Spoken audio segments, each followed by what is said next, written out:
Before we start, a quick reminder to hit the subscribe button. Only 4% of my channel is subscribed. When it reaches 1,000 subscribers, I will release a special video.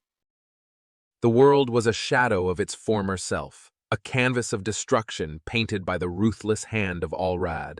Crumbling buildings stood like tombstones marking the death of a civilization, their hollow eyes, broken windows and doors, gazing out onto streets littered with debris and the remnants of life now gone. The air was thick with the stench of burning metal and charred earth, a constant reminder of the recent devastation. In this apocalyptic setting, Richard treaded cautiously through the once bustling market district of what was known as New Haven. His boots crunched on glass and twisted metal, the sounds unnaturally loud in the eerie silence that enveloped the city. Every few steps, he paused, his eyes scanning the horizon for any sign of movement, his ears straining to catch any sound above his own careful movements. Richard was a soldier, or at least he had been before the world fell apart. His uniform, once crisp and authoritative, was now tattered and stained with the dust of his fallen world.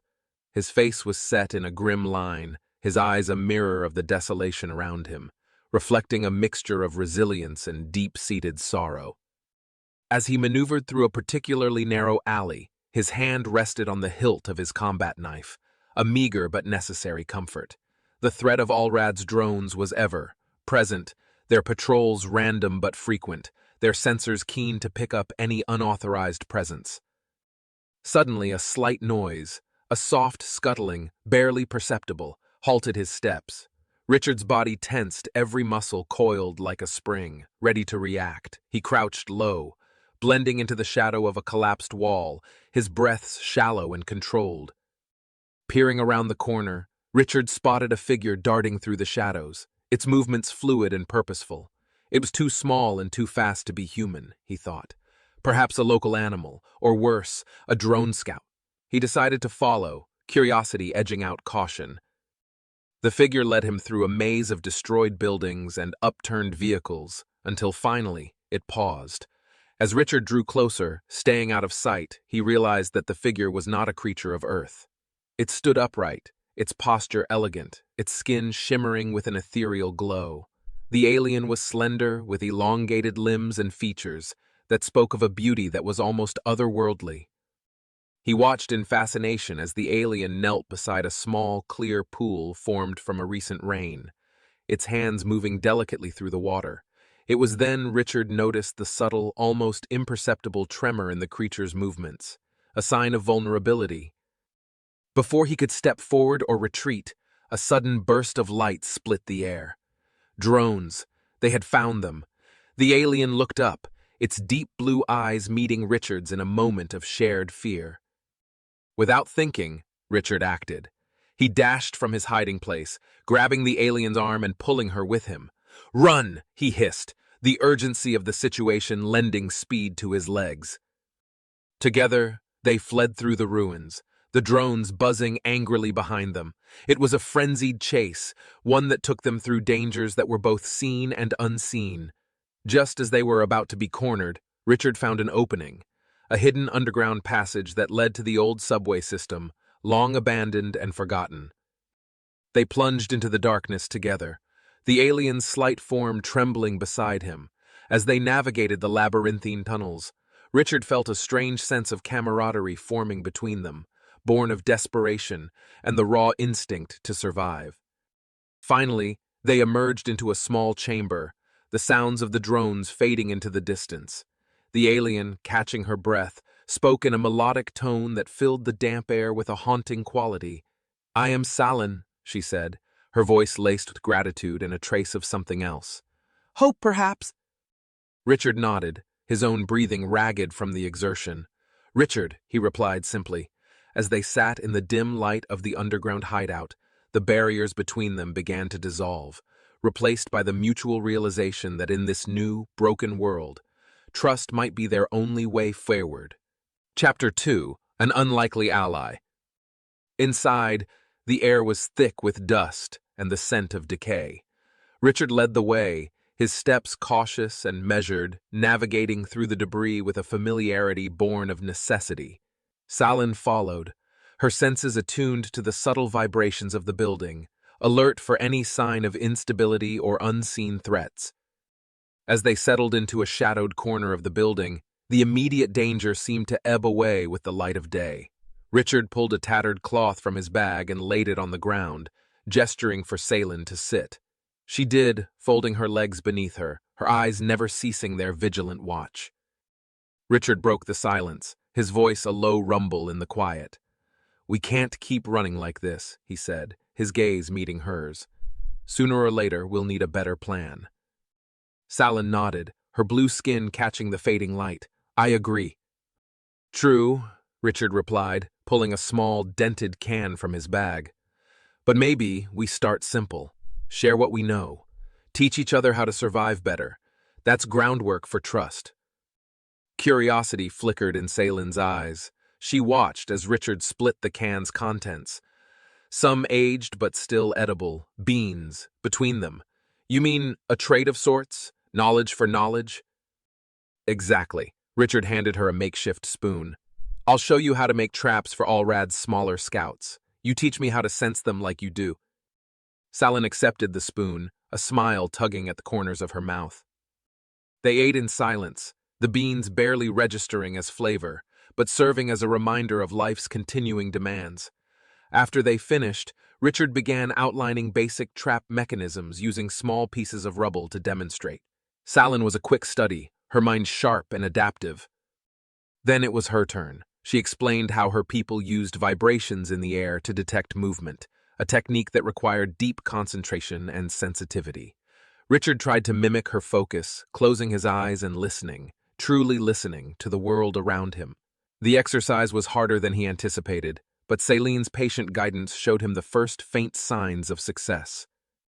As night descended fully, casting long shadows across the ruin's interior, Richard and Salin continued to exchange knowledge. With each lesson, the space between them, once filled with the weight of suspicion, grew smaller, bridged by mutual need and budding respect. "I didn't expect to find anyone I could work with," Richard confessed as they prepared for the night, arranging their scant belongings for quick departure should it become necessary. "Especially not from another world." Salin's laugh was soft, almost lost in the darkness. "Nor did I, but perhaps that's what we needed, a perspective as alien as the situation we're in." They settled into an uneasy sleep, the first since their alliance began, each finding surprising comfort in the presence of the other. Their partnership was a fragile thing, like the first green shoot sprouting in a scorched earth, but it was a beginning. In the silence of the ruins, under the watchful gaze of distant stars, a bond forged by survival grew quietly, steadily, into something resembling hope. Chapter 3: Bonds of Survival. The sun's rays struggled to pierce the thick, dust-laden clouds hanging over the ruined city. Richard and Salin moved cautiously through the rubble, their senses alert to every sound and shadow. The partnership they had formed was tenuous, built on necessity rather than trust, but it was enough to keep them moving forward. As they navigated the maze of collapsed buildings and twisted metal, Richard couldn't help but glance at Salin. Her ice-blue skin seemed almost luminous in the dim light, and her eyes, sharp and vigilant, missed nothing. He admired her grace and resilience, traits he had seen in only the best soldiers. Yet she was alien, a being from a world he knew nothing about, and that made him wary. Salin, for her part, found herself observing Richard with equal curiosity. His human features, rugged and weathered by years of hardship, contrasted sharply with the softness she remembered from her own kind. Despite his rough exterior, she sensed a depth of character in him, a silent strength that mirrored her own determination to survive. They reached a relatively intact structure, a crumbling warehouse that offered some semblance of shelter. Richard motioned for Salin to follow him inside, and they entered cautiously, their footsteps echoing in the vast, empty space. The building's high ceilings and broken windows created a surreal landscape of shadows and light. "We'll rest here for a bit," Richard said, breaking the silence. Salin nodded, her eyes scanning the interior. "Agreed."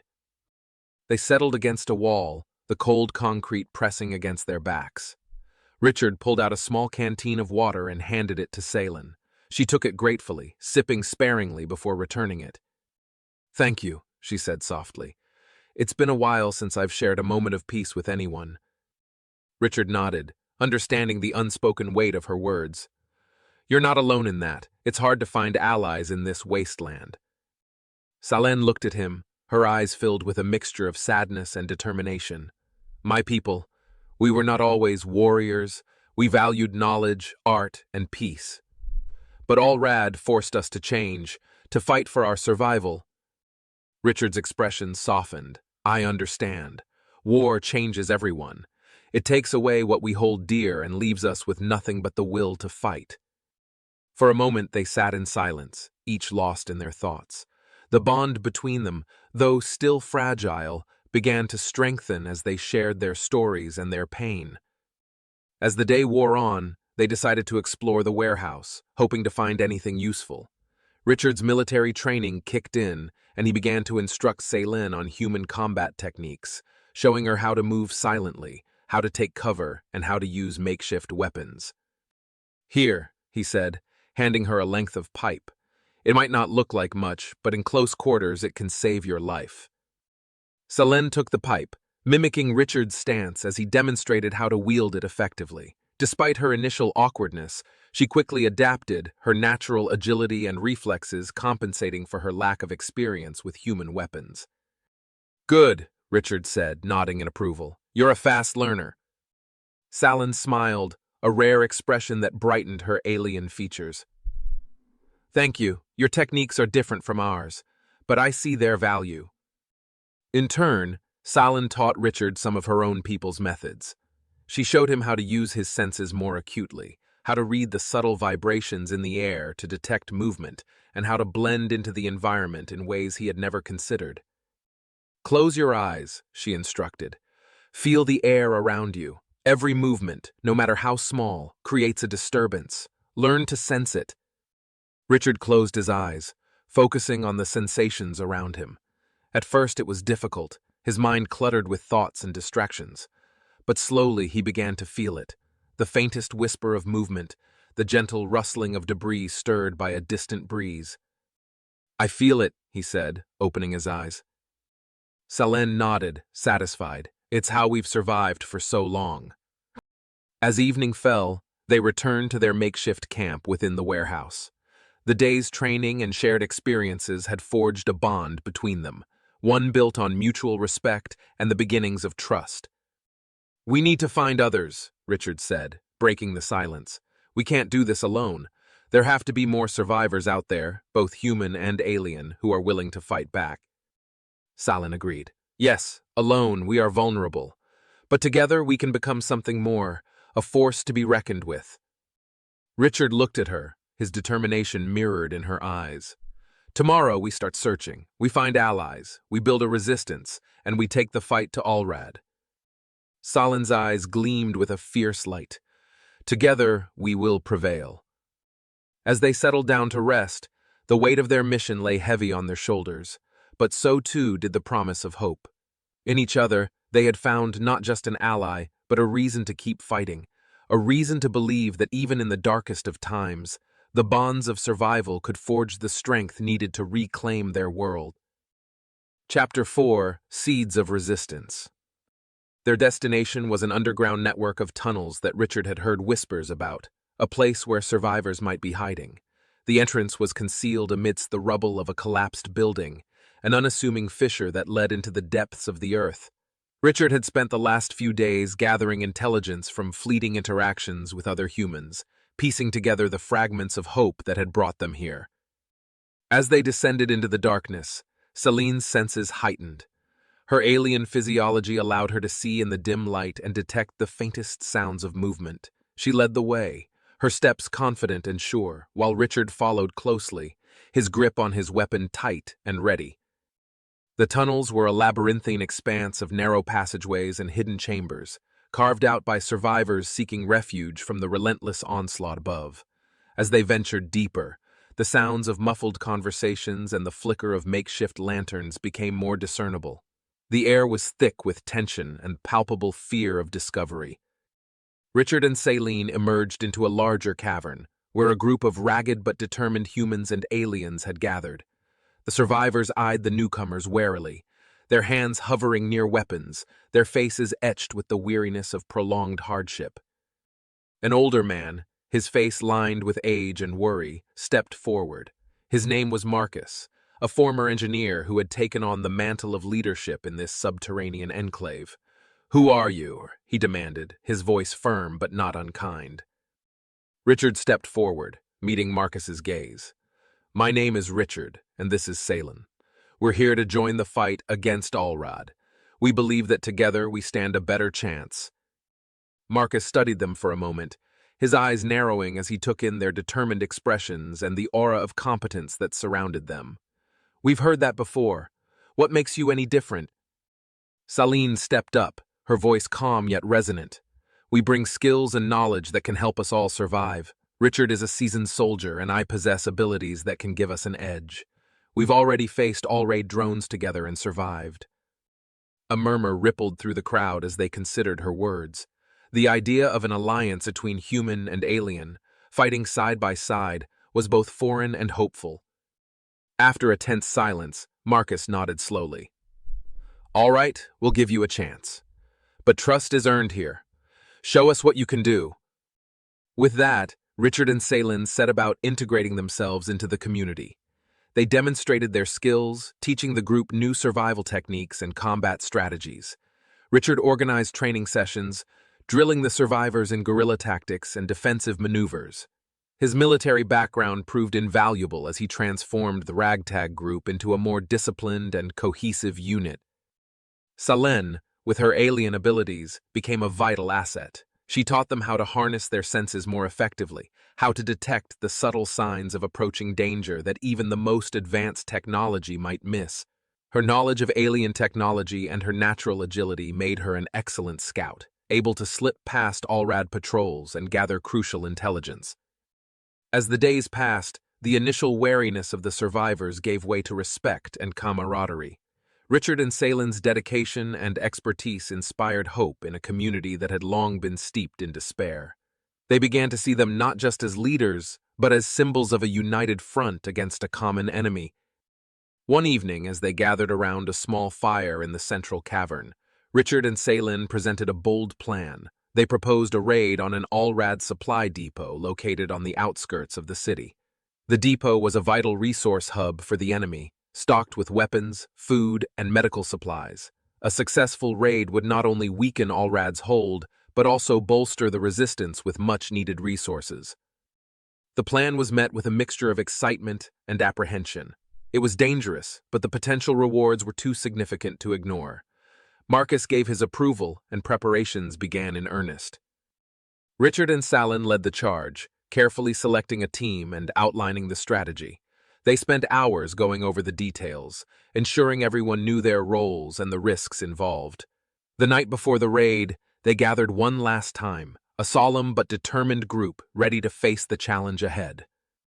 As the first light of dawn crept over the horizon, the raiding party set out, their hearts steeled for the task. They moved through the ruins with practiced stealth, each step bringing them closer to their target. The depot loomed ahead, heavily guarded and seemingly impregnable. Utilizing the skills and knowledge they had shared, Richard and Salen guided their team through the shadows, bypassing security measures and neutralizing guards with silent precision. The tension was palpable as they infiltrated the depot, every second stretching into an eternity. The moment of truth came when they breached the inner sanctum, securing the precious supplies. The raid was swift and efficient, a testament to their meticulous planning and the trust they had built.